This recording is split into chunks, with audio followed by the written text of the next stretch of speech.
my name is Isabel Myers, and today I'm going to be talking to you about animal cruelty, and this is my keyword outline.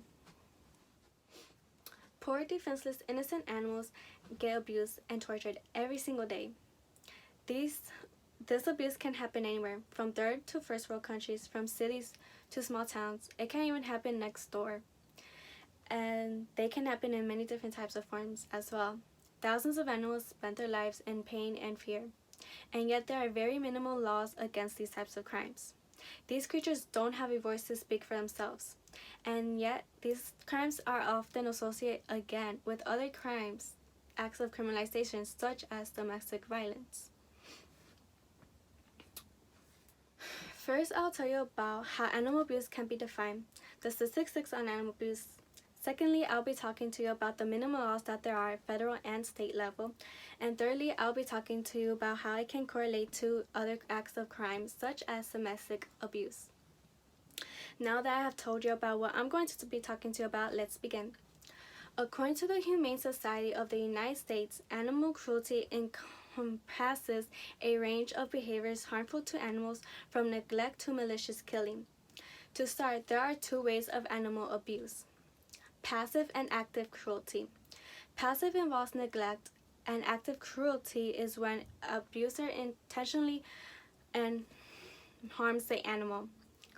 There can be many reasons as to why animal cruelty happens, just like any form of violence. Often, the abuser can feel powerless, unnoticed, and under control of others. These are some of the facts and statistics on animal cruelty.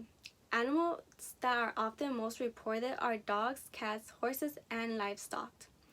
Animal neglect are those in which a caretaker is failed to provide food, water, and shelter for their pet. While animal hoarding is when there are one too many pets in a household for the caretaker to provide for. According to the Humane Society of the United States, a survey suggests that those who intentionally abuse animals are men under 30, while those involved in animal hoarding are more likely to be women over 60.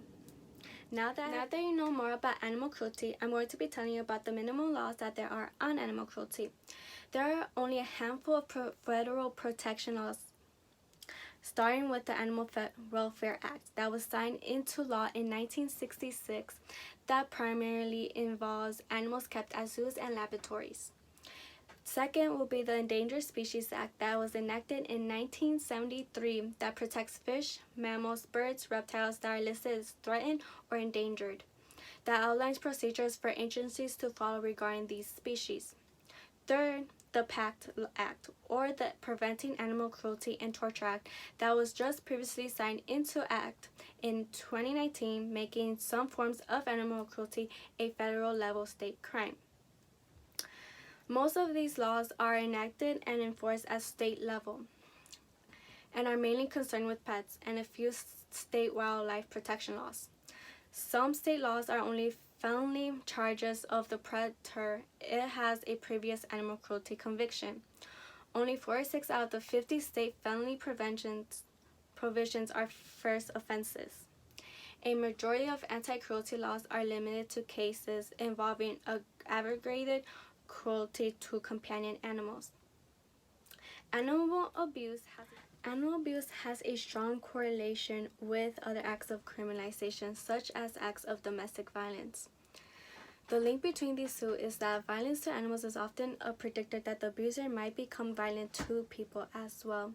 The link consists of coexistence of two or more intrafamilial crimes, such as child abuse and neglect, domestic violence, and/or animal abuse and neglect.